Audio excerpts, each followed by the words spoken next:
सुमित्रों नमस्कार। मैं आशुतोष पांडे आज एक बड़े गंभीर मुद्दे पर चर्चा करने के लिए आया हूं। एक छोटा सा दुश्मन पूरी दुनिया में कोहराम मचा रखा है। आज उस छोटे से एक शत्रु से दुनिया भर की सारी महाशक्तियां हार रही हैं।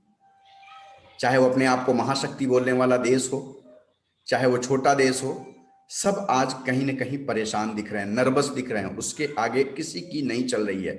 क्या है वो है कोरोना वायरस।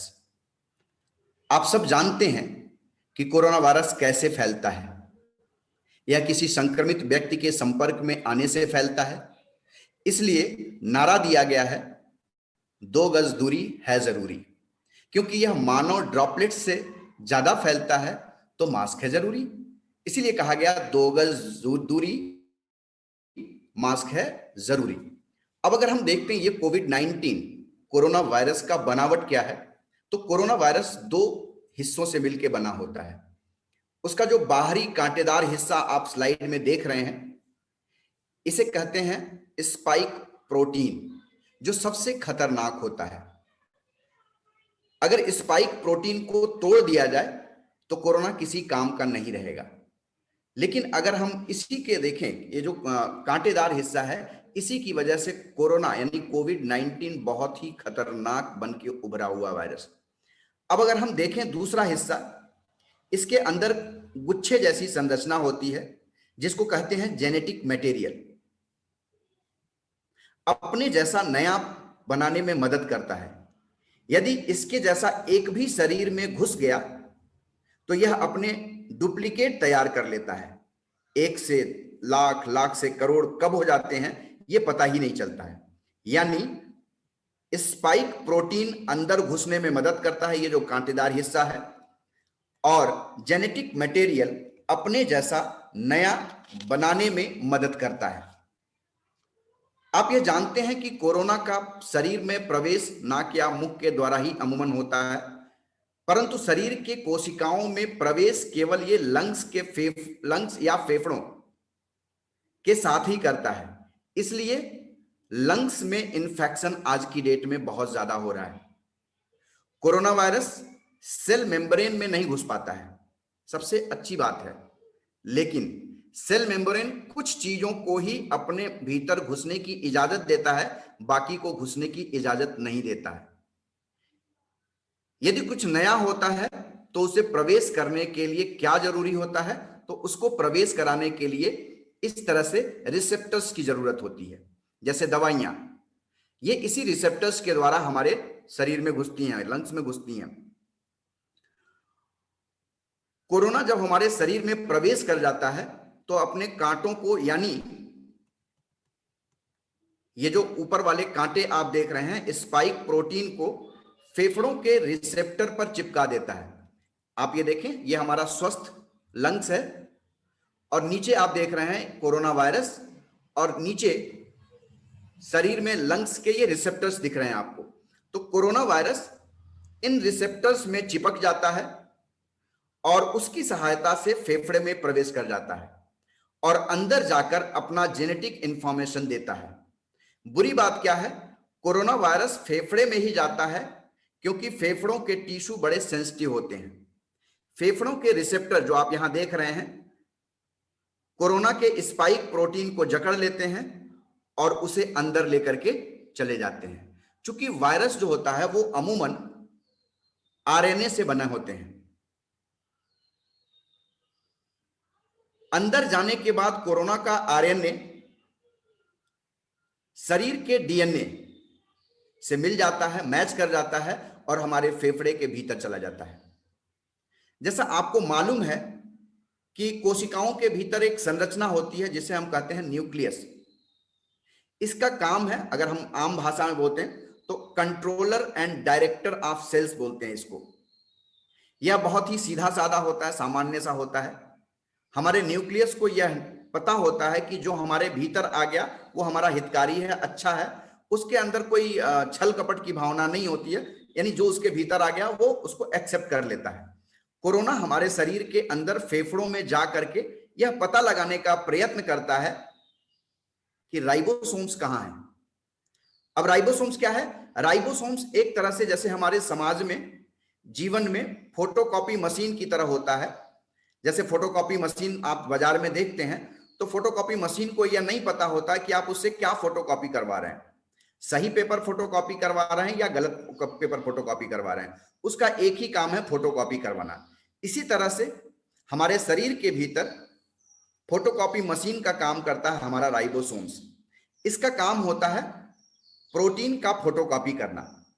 अब हमारे शरीर में राइबोसोम्स को यह पता नहीं है कि हम किसका फोटोकॉपी कर रहे हैं, अच्छी चीज का फोटोकॉपी कर रहे हैं या खराब चीज का फोटोकॉपी कर रहे हैं, उसको इसका अनुमान नहीं होता है। अब बात आती है कोरोना वायरस की।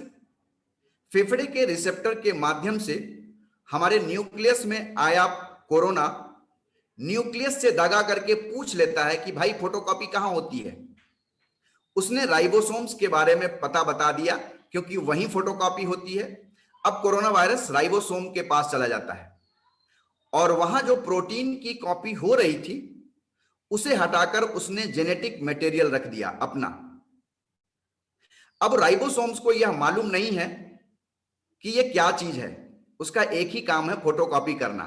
अब एक कोरोना वायरस अंदर आया था, राइबोसोम्स ने उसकी फटाफट कॉपी करना शुरू कर दिया। हजारों, लाखों, करोड़ों कोरोना वायरस अपने शरीर में बनने लगे।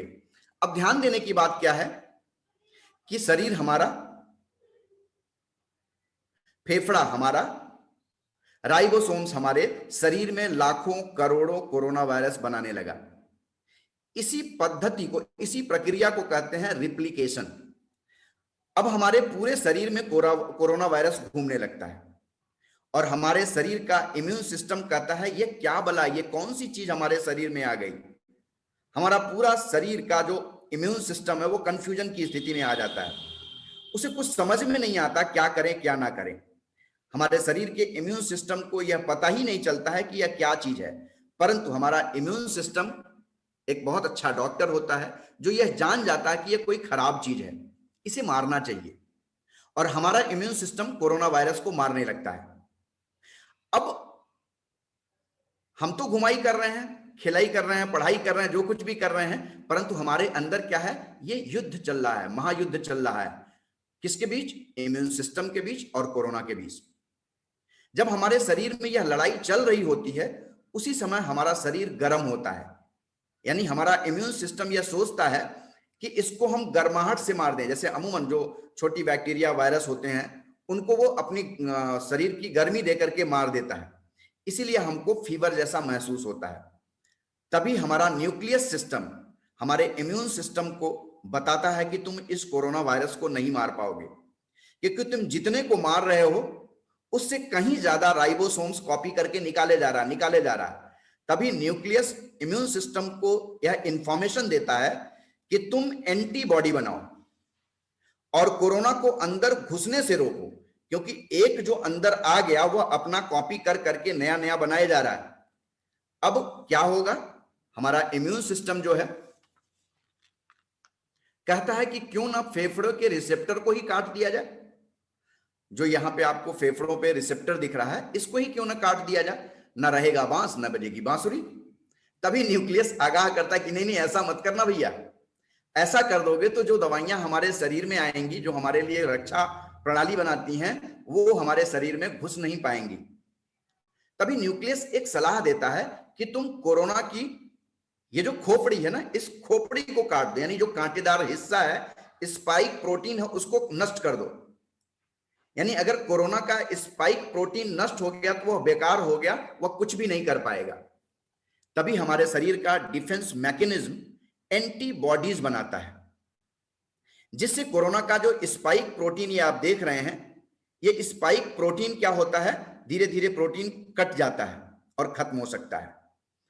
अब क्या होता है, हमारे शरीर का एंटीबॉडीज कोरोना के कांटेदार हिस्से को से चिपक जाता है। जैसे आप देखें इस स्लाइड में, ये हमारा ह्यूमन सेल है और ये हमारा एंटीबॉडीज है और ये कोरोना वायरस है। नीचे वाले हिस्से में देखें तो हमारे शरीर का एंटीबॉडीज कोरोना के कांटेदार हिस्से से चिपक जाता है, यानी कोरोना का स्पाइक प्रोटीन हमारे फेफड़े के रिसेप्टर से चिपक नहीं पाता और इस तरह कोरोना खत्म हो जाता है। जिसके शरीर में एंटीबॉडीज बनने लगा, वह एंटीबॉडी जा करके कोरोना के स्पाइक प्रोटीन से चिपकने लगा और सिस्टम को लॉक कर दिया, जिससे कोरोना वायरस अंदर नहीं जा पाता है। लेकिन कोरोना वायरस के बाहरी आवरण पर एक नहीं, दो नहीं, तीन नहीं, ढेर सारे स्पाइक प्रोटीन होते हैं। तो ढेर सारे जब स्पाइक प्रोटीन होते हैं तो हमें क्या करना होगा, हमारी बॉडी को ज्यादा एंटीबॉडीज बनाना होगा, हमारे शरीर को ज्यादा एंटीबॉडीज बनाना होगा। यानी हमारे शरीर में ज्यादा से ज्यादा जब एंटीबॉडीज बनेंगे तो कोरोना वायरस प्रवेश नहीं कर पाएगा, क्योंकि एंटीबॉडीज उसे लॉक कर देंगे।